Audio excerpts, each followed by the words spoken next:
Hola, bienvenidos. En esta oportunidad quiero hablar de dos libros y de una película.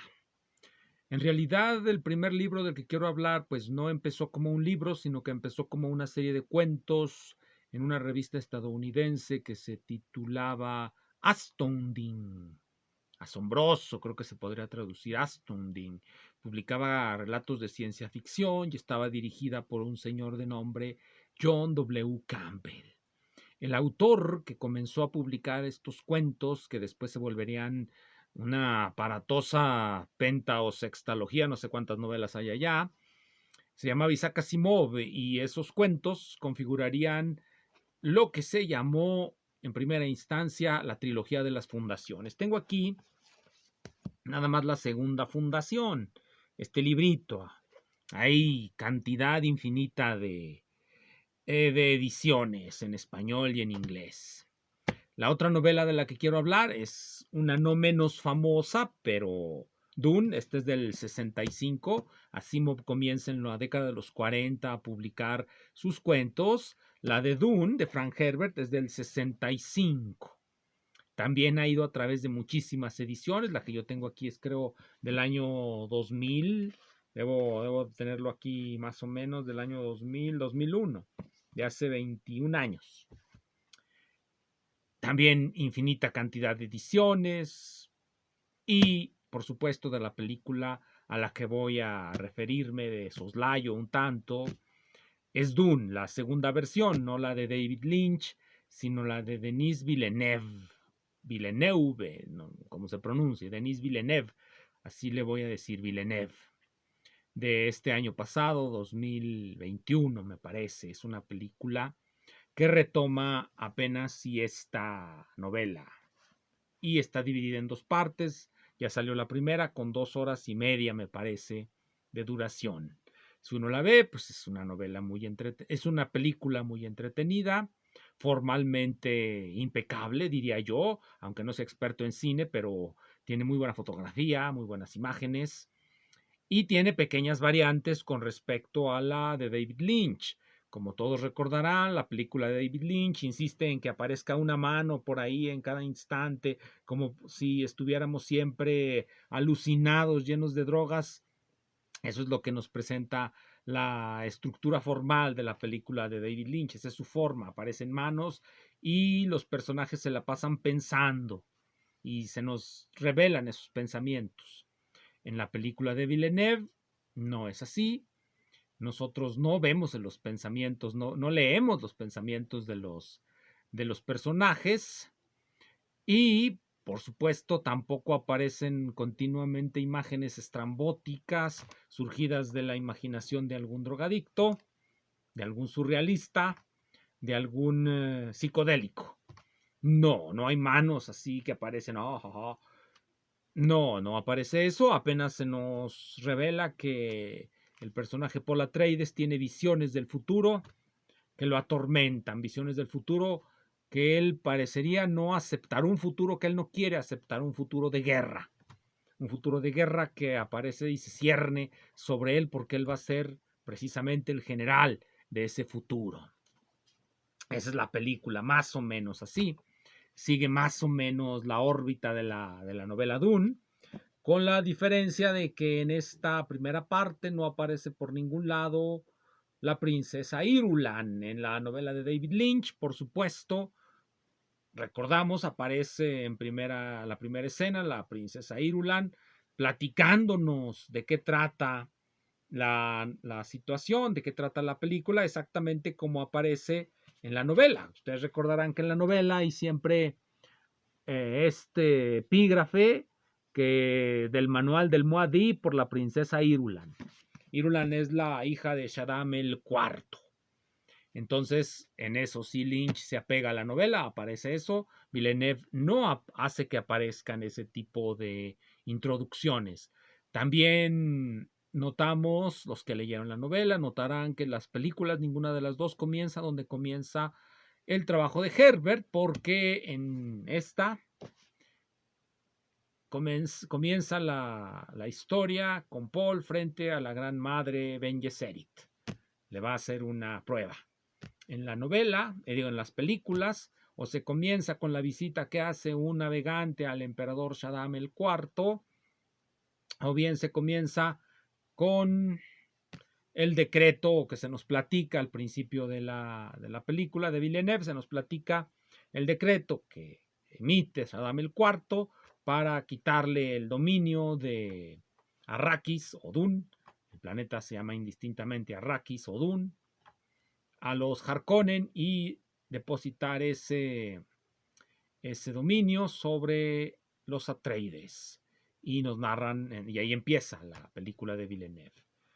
Bien, pero quisiera yo platicar de ello en relación con la novela de Asimov, porque creo que entre las dos se nota una diferencia fundamental entre lo que en su momento se llamó, si lo vemos desde la perspectiva de una crítica literaria marxista, nosotros podemos encontrar que la diferencia entre una obra como la de La Fundación de Asimov se aviene, pues más bien está inspirada en lo que se podría denominar el marxismo oriental, mientras que la novela de Herbert se enmarca ya más dentro de lo que se podría denominar el marxismo occidental.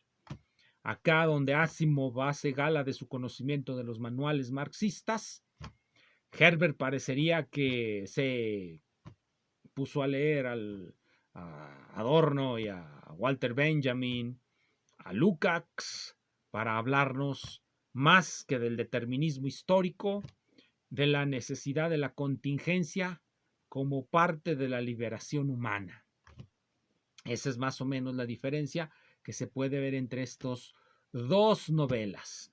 Por supuesto, como su época lo menciona, los 40 de Asimov, los 60 ya finales de los 60 de Herbert, son épocas distintas desde el punto de vista histórico.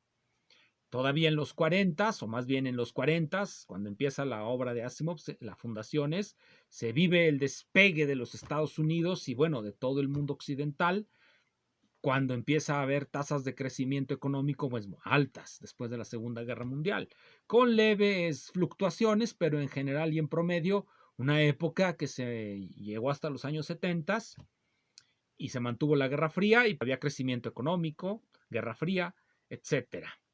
Ya con Herbert, ya no vamos a ver eso, estamos a principios de los 70 ya, y va a empezar el fin de esa época de crecimiento económico, va a empezar a haber, pues, mayor pobreza en el mundo, por decirlo de esa manera, y el marxismo va a empezar a decaer como gran narrativa que es capaz de explicar el destino de la humanidad en las mentes o desde el punto de vista de muchas personas, de los partidos comunistas y de todos aquellos intelectuales y universitarios que creían que con el marxismo podrían comprender el sentido de la vida humana en la Tierra.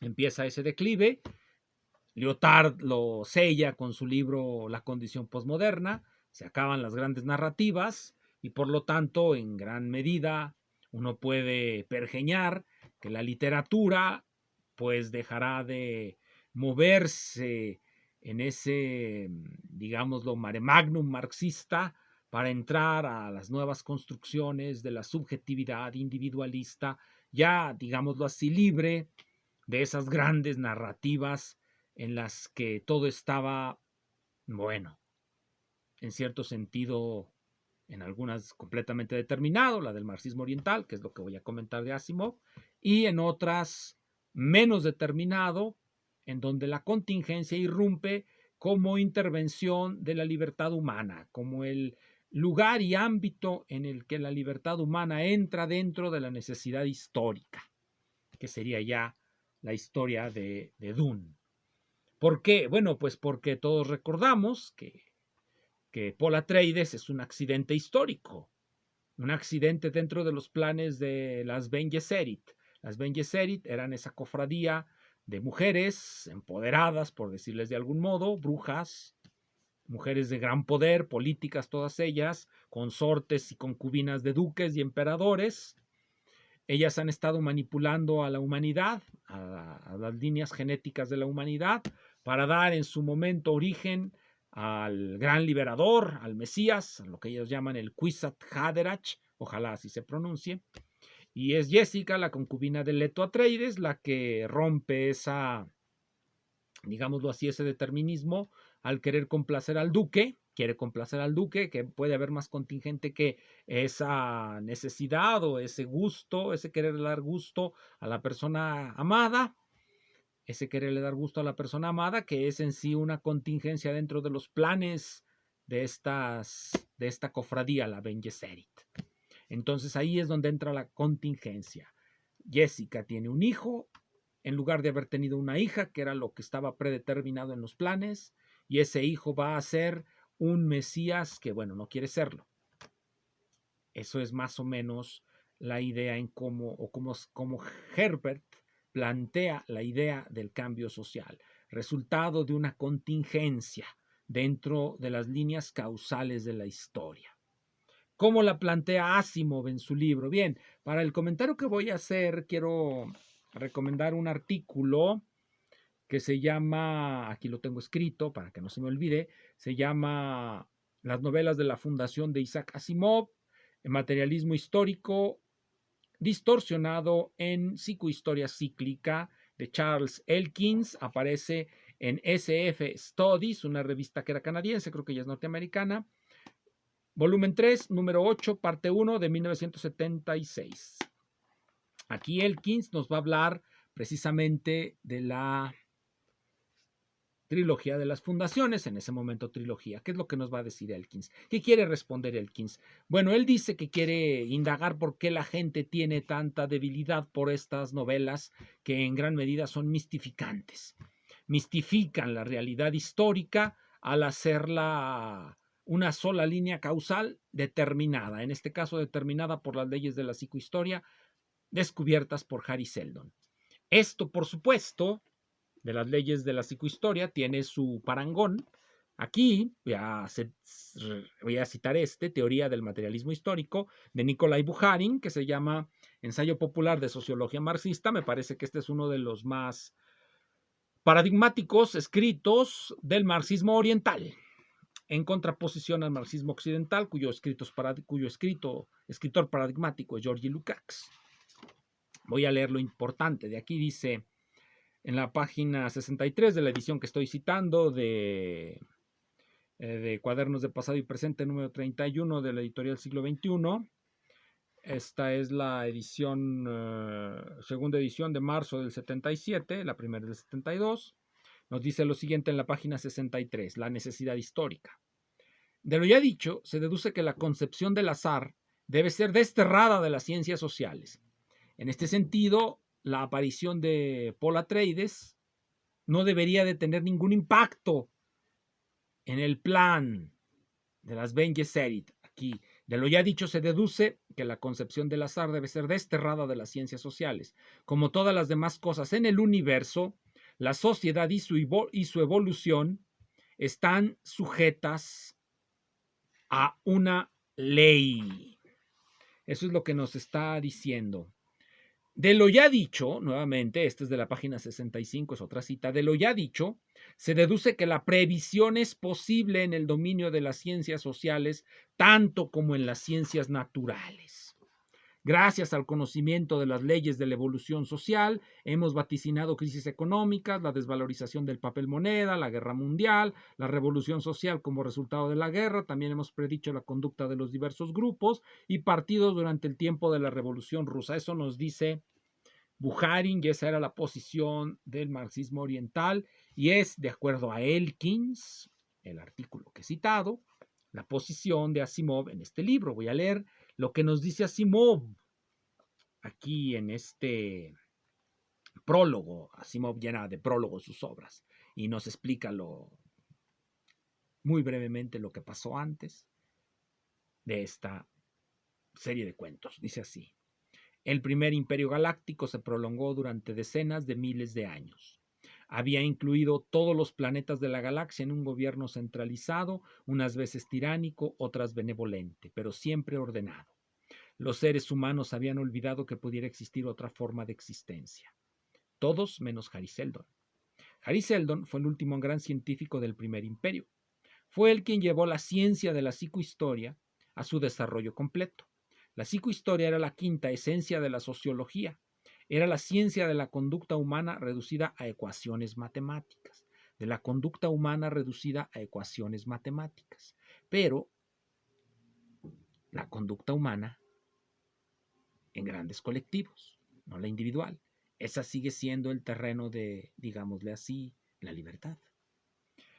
El ser humano individual actúa de modo imprevisible, pero, según descubrió Seldon, las reacciones de las masas humanas podían ser tratadas estadísticamente, las reacciones de las masas humanas. Cuanto mayor es la masa, mayor es la exactitud de la predicción. Y el volumen de las masas con que trabajó Seldon fue nada menos que el de la población completa de la galaxia, que en su tiempo se calculaba en trillones de personas. Así fue Seldon quien previó, contra todo sentido común y creencia popular, aquí, por supuesto, Asimov como Bukharin van a trazar esa distinción entre un conocimiento vulgar, la doxa griega, y un conocimiento elevado o verdadero, la episteme, que solamente corresponde pues a los que sí saben. Que el brillante imperio que parecía tan fuerte se hallaba en un estado de irremediable decadencia e iba a caer. Como se puede ver desde el punto de vista de Bukharin, del marxismo oriental, la mera contingencia que debe quedar desterrada ya que no tiene lugar. Solamente importan los fenómenos en gran escala, en este caso los fenómenos que pueden ser predichos desde el punto de vista estadístico, la gran masa de seres humanos reducida a un piélago de ecuaciones estadísticas, y entre más grande la masa, mayor la posibilidad de predicción. Esto, por supuesto, no es nuevo. Es una idea que se encuentra y que recorre todo el idealismo alemán desde sus inicios. Kant, Immanuel Kant, filosofía de la historia. ¿Qué nos dice Kant? Tiene un escrito, voy a utilizar la cuarta reimpresión de filosofía de la historia, que es una colección de artículos. Es compilada por Eugenio Imaz. Esta es la del 85. Esta, hay una más nueva, supongo, una reimpresión o alguna reedición. O puedes usar cualquier edición de Kant que tenga sus escritos sobre filosofía de la historia en cualquier editorial. Aquí solamente me interesa lo que dice en 1784, fecha de publicación de Idea de una historia en sentido cosmopolita. ¿Qué nos va a decir Kant? Y nos lo dice desde el principio. Y es muy claro. Cualquiera sea el concepto que, en un plano metafísico, tengamos de la libertad de la voluntad, sus manifestaciones fenoménicas, las acciones humanas, se hallan determinadas, lo mismo que los demás fenómenos naturales, por las leyes generales de la naturaleza. La historia, que se ocupa de la narración de estos fenómenos, nos hace concebir la esperanza, a pesar de que las causas de los mismos puedan yacer profundamente ocultas, de que, si ella contempla el juego de la libertad humana en grande, el juego de la libertad humana en grande. ¿Qué es esto de en grande? Pues grandes masas humanas, exactamente la premisa de Asimov. Podrá descubrir en él un curso regular, a la manera como eso que en los sujetos singulares se presenta confuso e irregular a nuestra mirada, considerado en el conjunto de la especie, puede ser conocido como un desarrollo continuo, aunque lento, de sus disposiciones originales. Así, los matrimonios y los nacimientos y muertes que le siguen, parece, ya que la libre voluntad humana ejerce tan grande influencia en los primeros, no estar sometidos a regla alguna que pudiera permitirnos determinar con anticipación su número. Y sin embargo, las tablas estadísticas anuales de los grandes países nos muestran que transcurren con arreglo a leyes naturales constantes. Y aquí viene lo fundamental. No se imaginan los hombres en particular, ni tampoco los mismos pueblos que, al perseguir cada cual su propósito según su talante, y a menudo en mutua oposición, sigan insensiblemente como hilo conductor la intención de la naturaleza, es decir, la ley natural. Asimov se encuentra en perfecta sintonía no solamente con el marxismo oriental, sino con el idealismo alemán. en su primera etapa, la kantiana. Ya Herbert no está dentro de ello porque una contingencia, como lo es la decisión de Jessica, una decisión individual, una decisión irreductible a alguna ley, porque ella decidió sobre la base de algo que tampoco podía ser predicho de manera precisa, que iba a querer satisfacer a ese duque, al que accedió debido a un plan predeterminado, pero que una vez que accedió al duque, ese plan ya parecía descarrilarse. Y sin embargo no se descarriló. ¿De qué trata entonces la novela de Frank Herbert Dunne? Trata de cómo se puede llegar a la liberación a partir de la mera contingencia, a partir de los deseos de uno o dos o tres personas. Deseos como querer satisfacer a un ser querido llegan a ser determinantes en la historia. Para el marxismo oriental esto, pues por supuesto, no es más que una mistificación más, pero para el marxismo occidental viene a ser una gran idea. Muchas gracias.